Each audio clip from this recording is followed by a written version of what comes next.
Hey, what is going on YouTube? Ron here. We are back, ladies and gentlemen. And today we have a Friday feature from your very own. We have the Petropavlovsk world record, in terms of XP anyway.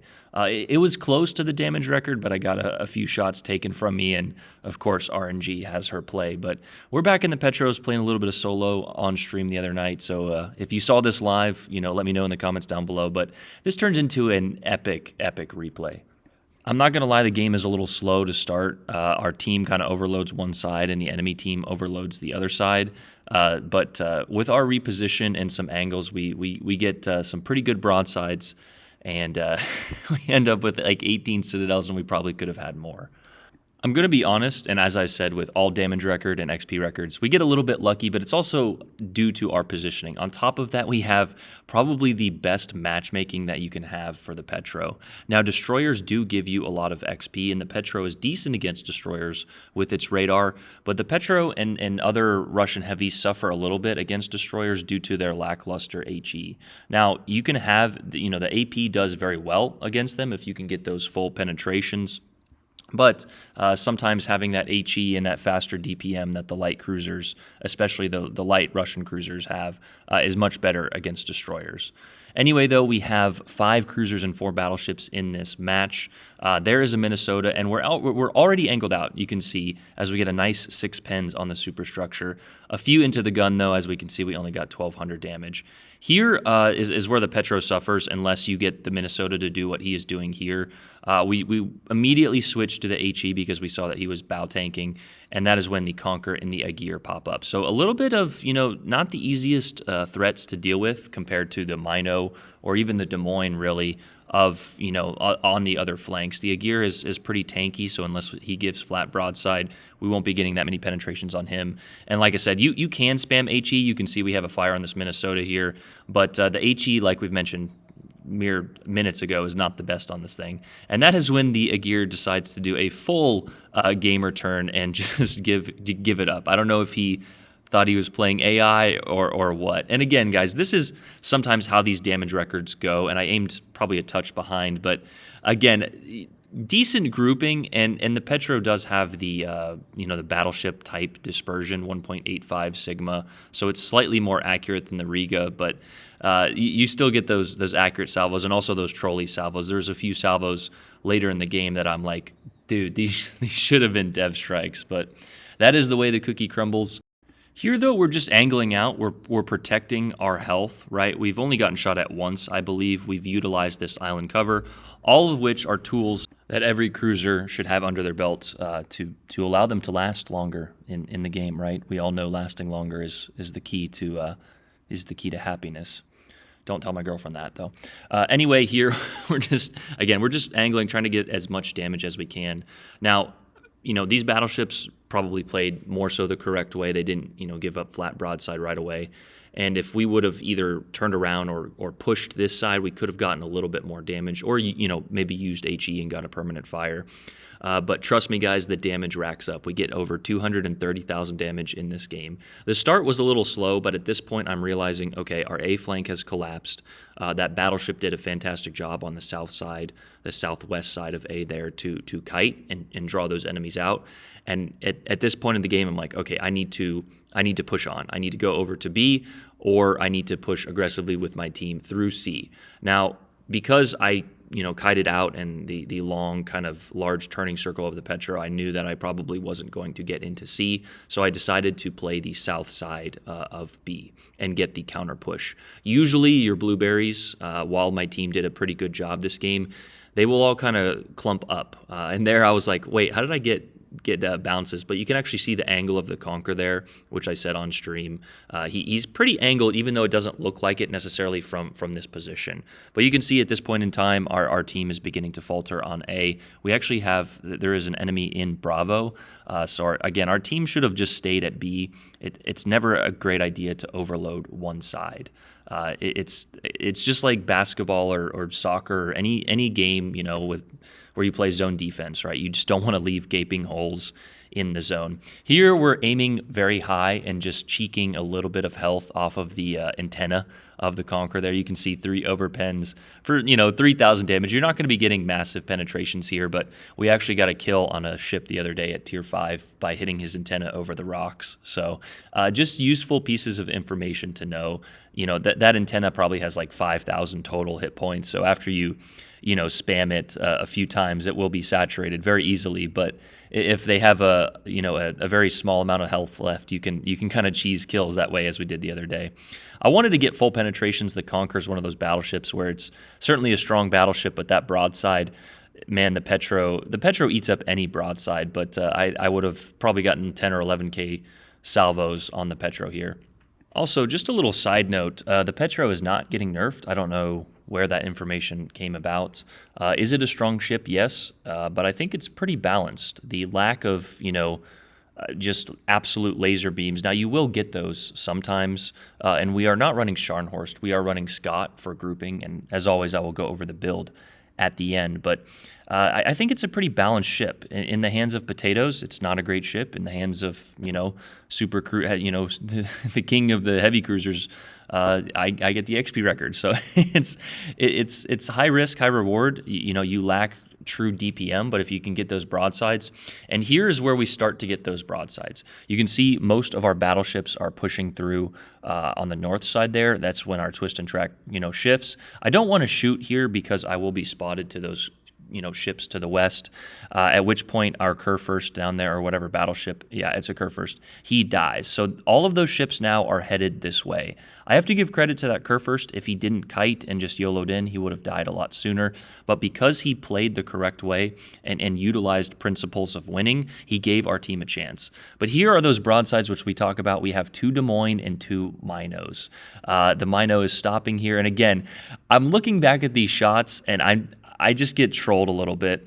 Didn't lead this shot enough, but the Mino excels pretty well in turns once it gets up to acceleration. Get 1 Citadel there on the flyer, but missed a good opportunity at more damage there. I'm also kiting out, 1, because that Kurfürst was out there. 2, I don't want to push into 4 cruisers there. And on top of that, there's an Awami unaccounted for who was last spotted heading this direction. I thought he was actually going to pop out to my left there, to the left of these ships, and that's why I'm angled out this way. As we pop a nice double Citadel on that Mino. It should have been more, but we know RNG is RNG. Like I said, I felt like I got trolled pretty hard, both with accuracy, and then when the shells landed, I'm like, why is that not a Citadel? Like, for example, on that Des Moines. But, you can't ask for too much, and we actually ended up with 18 Citadels, so we got our fair share. So again, in the lessons of cruiser play, be where your team is not, right? All of our team is pushing through C, which is causing the enemy to bow tank them. So I have free access to these broadsides. Again, we only get 1. Why is it ever 1? But by paying attention to what the teams are doing, you can get these positions, right? Now, I'm going to be honest, these 3 or 4 cruisers just sailing broadside to me for the 2 or 3 minutes here is the reason I got as much damage as I did, but it's because of my position.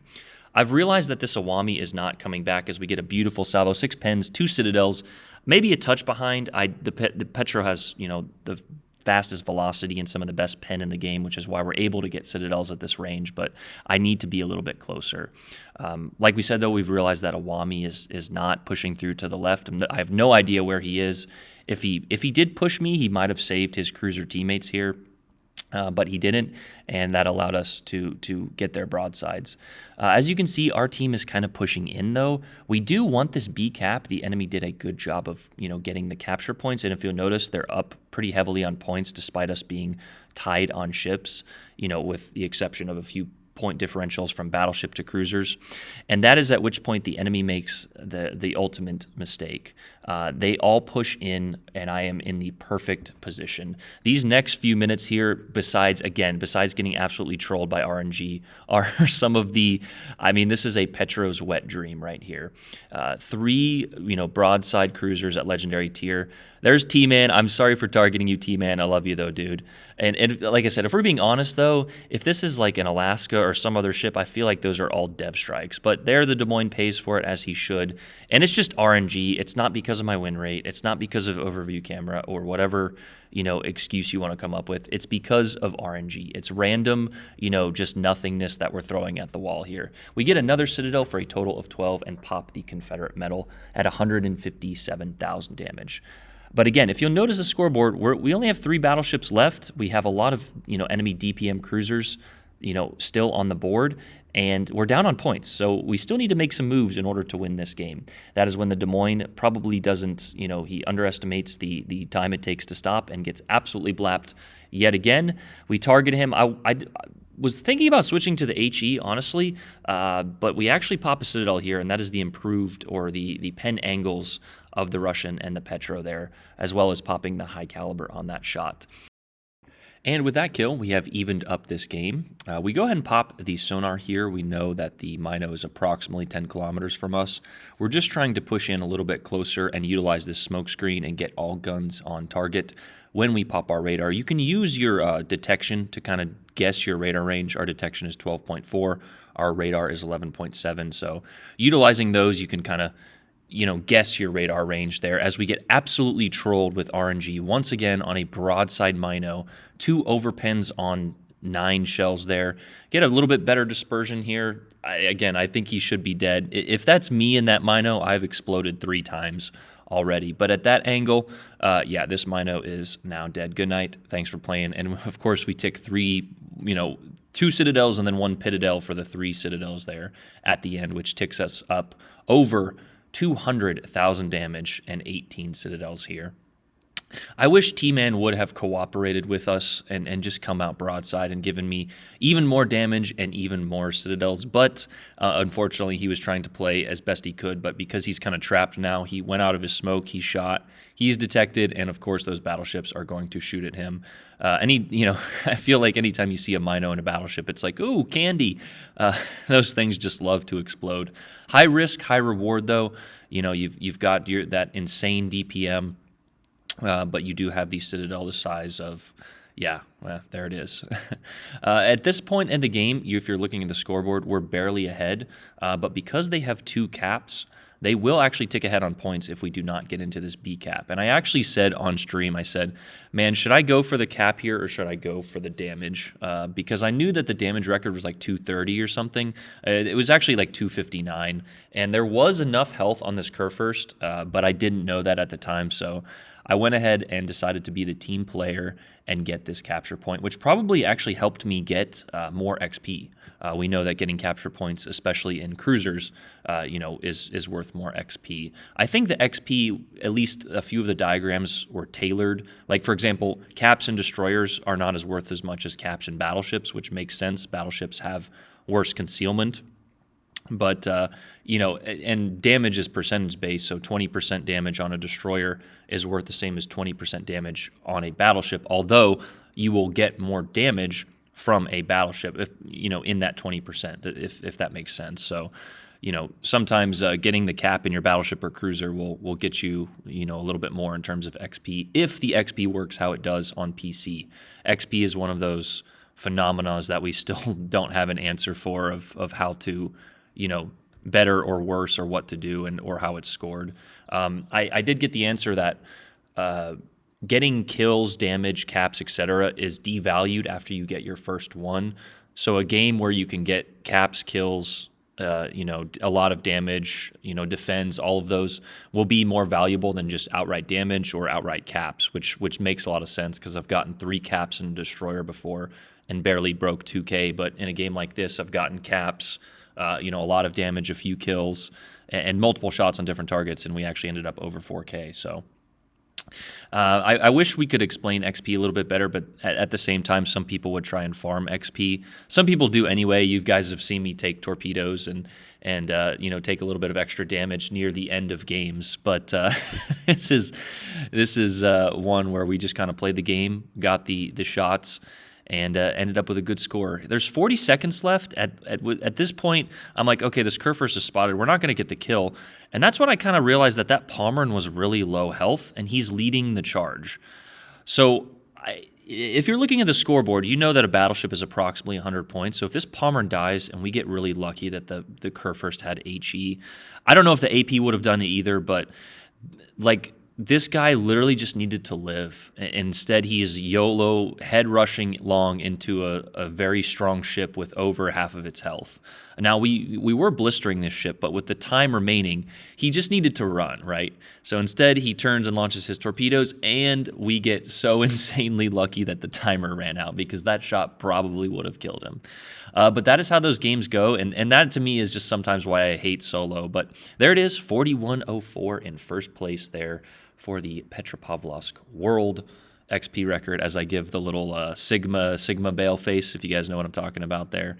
But just a great game overall. A lot of broadsides, 18 citadels there, 230. Did I skip that result? Approximately 30,000 damage. We got a few extra salvos on that Kurfürst there. Yeah, 231 there. So just a good, fun overall game. And yeah, I really like the Petro, probably my favorite ship at tier 8 at the moment. And here's our build: beyond range, punch through, fixated, and that radar perk, intuitive or whichever one, as well as Norman Scott. And we're actually running Einstein on top of that. With refill station, I don't think you need fully packed, personally. The amount of times you need radars is when you need it, I guess you really like to have fully packed, but when you don't, refill station is much more important to me. Here, I want to note that I only have about 3 or 4 games, maybe 5 in a division with the Petro. I want to keep this ship almost exclusively solo, just so the people who keep whining about divisions have nothing to say. But it doesn't matter anyway, but those are my Petro stats. People are going to brag about stats regardless, so I just try to preach the principles, have fun with the game, and end up with good games most times I stream. So make sure you guys turn into the streams, as that one was captured on a live stream there. But that's the video. Hope you guys enjoyed it. Let me know what you guys think in the comments down below. Aaron out. Peace.